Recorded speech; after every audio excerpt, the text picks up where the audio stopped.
देखिए, सबसे पहले हम लोग ब्रिटिश विद्रोही थे। अंग्रेजों के खिलाफ हम लोग आज़ादी की लड़ाई में सबसे ज़्यादा बलिदान हमारे गुजरों का है। वो तो भगा दिया आप अंग्रेजों को? नहीं, भाग गए अंग्रेज? हम लोगों को आज़ादी नहीं मिली है। गुजरों के कारण ही अंग्रेज भागे। सुन तो लीजिए आप, भारत का बंटवारा हुआ है, ट्रांसफर ऑफ पावर में सिग्नेचर किया है इन्होंने, सत्ता के हस्तांतरण में सिग्नेचर किया है। अच्छा, तो हकीकत में ये आज तक किसी को सत्ता के हस्तांतरण के डॉक्यूमेंट नहीं बता रहे हैं तो उसमें कौन कौन सी शर्तें हैं और भारत बंटवारे की क्या बात थी, कोई एक दूसरे के ऊपर मतलब बदनाम कर रहे हैं। क्यों? क्योंकि हम लोगों के बलिदान की बातें आगे ना आ जाए। 1857 से 1947 तक सबसे ज्यादा बलिदान गुजरों का है जी। 1857 में जब आज़ादी की पहली लड़ाई हुई थी तो सबसे ज्यादा बलिदान गुजरों का है। आधे से ज्यादा लोग गुजर मारे गए, आधे ज्यादा अन्य लोग मरे। भारत में 2 करोड़ लोगों का कत्ल हुआ था, इसमें 1 करोड़ से ज्यादा गुजर अकेले थे। क्रांतिकारी भी थे इनमें बहुत से। तो क्यों? देखिए, 7वीं शताब्दी में एक किताब लिखी है, किलिंग ऑफ द गॉड। तो हमारे यहाँ के 2 गुजर थे, पटेला हूण, बटेला हूण, ये दोनों गुजर गए। उन्होंने रोमन एम्पायर को जीता है। रोमन इसकी बात कोई नहीं जीतते हैं, रोमन एम्पायर को नहीं जीता है, लेकिन वो हम लोग नहीं बताते। तो जो उन्होंने वहाँ के राजा को मारा, उसको गॉड कहते थे, तो उसका बदला उन्होंने 1857 में लिया है।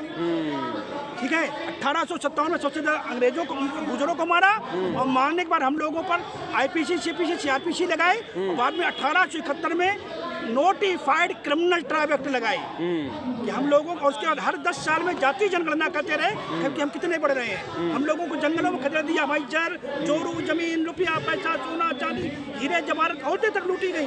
हम लोग जंगलों में भाग गए, लेकिन हम लोगों ने आज़ादी की लड़ाई के लिए अंग्रेजों से समझौता नहीं किया। अरे अब तो अंग्रेज भाग गए ना, अब जो हो रहा है, सुन लीजिए, जो अंग्रेजों के पालतू राज कर रहे हैं, क्योंकि हम लोग ब्रिटिश विद्रोही थे तो हमारे हक जो होना चाहिए वो आज तक कहाँ दे रहे हैं। 77 ईयर हो गए। सरदार पटेल ने भारतीय संविधान में हम लोगों को 32% आरक्षण दिया था। 32% किनको?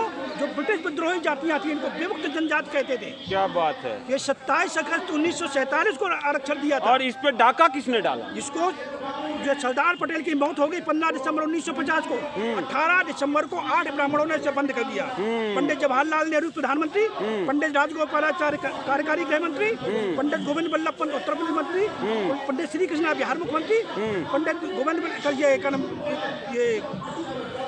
रविंद्र शुक्ला मध्य प्रदेश मुख्यमंत्री, पंडित जयनारायण व्यास राजस्थान मुख्यमंत्री और पंडित गोपीचंद भार्गव राजस्थान मुख्यमंत्री और केंद्र में पंडित बीपी सच्चर मंत्री थे।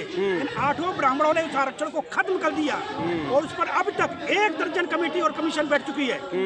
1 दर्जन कमेटी कमीशन बैठने के बाद आज तक हमें हक और अधिकार, मान सम्मान नहीं मिला है। ये हमारे लीगल राइट्स हैं, लेकिन लीगल राइट्स को दे कोई नहीं रहा है। देखिए, तब भी जो है अभी तक जो है अजगर में ही लड़ाई हो रही है और आपका निशाना, आपका कुछ और हो रहा है, माल कोई और खा रहा है। न्यायपालिका में लोग, दलित लोग भी लड़ रहे हैं, तो असल मुद्दा तो कहीं और छिपा हुआ है। नहीं माननी। भारत में जो संविधान लागू हुआ है, उस संविधान में इन्होंने लॉ ऑफ टॉर्ट लागू नहीं किया है। हम लोग लॉ ऑफ टॉर्ट लागू होने पर भारत की जो अर्थव्यवस्था है 1833 में 45 ट्रिलियन थी, 45 ट्रिलियन। आज आजादी के 77 साल बाद मोदी के 10 साल लगा करके कितना है मालूम है? 3.71। आज से 14 गुना संपत्ति थी। तो जो 14 गुना संपत्ति है लूटी गई, जर जोरू, जमीन, रुपया, पैसा, सोना, चांदी, हीरे जवाहरात। लॉ ऑफ टॉर्ट कहता है कि अगर कोई किसी का नुकसान करता है तो नुकसान करने वाला नुकसान होने वाले को मुआवजा देगा। अब क्या करेंगे? सुन लीजिए, हम ये हमारे हर जितने गुजर्स हैं उन गुजरों को 10-10 करोड़ रुपए मुआवजा मिलेगा इंग्लैंड से। हम लोग ब्रिटिश विद्रोही, हम लोग फ्रीडम फाइटर्स हैं, फ्रीडम फाइटर्स के पेंशन मिलेगी। 10 करोड़ रुपए इंग्लैंड से मुआवजा मिलेगा, 10 करोड़ वो राज्य सरकार देगी और 10 करोड़ केंद्र सरकार देगी। हम लोग मेन बात वही है, हम लोग फ्रीडम फाइटर्स हैं और फ्रीडम फाइटर से बढ़कर कुछ नहीं हो सकता है। हम लोगों ने जो देश के लिए, आज़ादी की लड़ाई के लिए के अलावा आज़ादी के बाद जो हमारी भारत पर आक्रमण हुए और आज भी हो रहे हैं, उन लोगों में सबसे ज्यादा बलिदान आज भी गुजरों का है। लेकिन उनको अलग अलग टुकड़ियों में बांट करके उनके आगे गुजर नाम नहीं बताया जाता है। अब हम लोग इकट्ठे हो गए। अब जो है लड़ाई, आज तो आपने धरना दिया, चुनाव में भी कुछ करेंगे? बिल्कुल चुनाव में करेंगे। देखो, हम लोगों ने पहली शताब्दी से 12वीं शताब्दी तक राज किया है। उसे गुर्जर प्रतिहार वंश कहते थे। हाँ हाँ। और उन गुर्जर प्रतिहारों ने 12वीं शताब्दी तक जो भारत का भूगोल बनाया था, टर्की से फिलीपींस तक था। आज उसमें 33 देश थे, आज 32 अलग हो चुके हैं। अभी जो समस्याएं हैं तो राजनीति से हल होगी ना?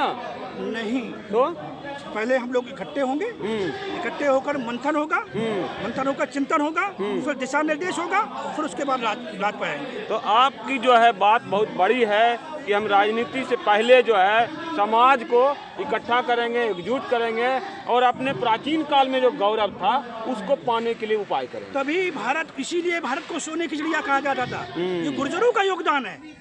भारत को जो सोने की चिड़िया कहा जाता है। ये अगली बैठक कब होगी आपकी? जब भी माननीय अध्यक्ष दिन डिसाइड कर लेंगे। तो जल्द ही जो है एक तो हमने कल करी है, उसमें हम इकट्ठे हो गए, कुर्मी, पाटिल, पटेल, सबके प्रधान आए, सबने घोषणा कर दी हम गुर्जर हैं। हम 1000 साल पहले बिछड़ गए जब मुगलों का शुरू हुआ। अब हम सारे प्रतिहारों की औलाद हैं। पाटिल, कुर्मी, 25 करोड़ अब जो है और जो गुर्जर हैं ये सब मिला के 25 करोड़ हो गए। हम कमाकन वाले को बता रहा हूँ मैं, हम 25 करोड़ हो गए अब गुर्जर। और जो प्रतिहारों की औलाद है वो 25 करोड़ हो गए। और अब एक देश में बड़ा जो है फिर से खोया हुआ जो है गौरव जो है गुर्जर समाज अपने सहयोगी जातियों के साथ प्राप्त करने वाला है। आने वाले दिनों में बड़े आंदोलन भी देखे जा सकते हैं इसके तहत।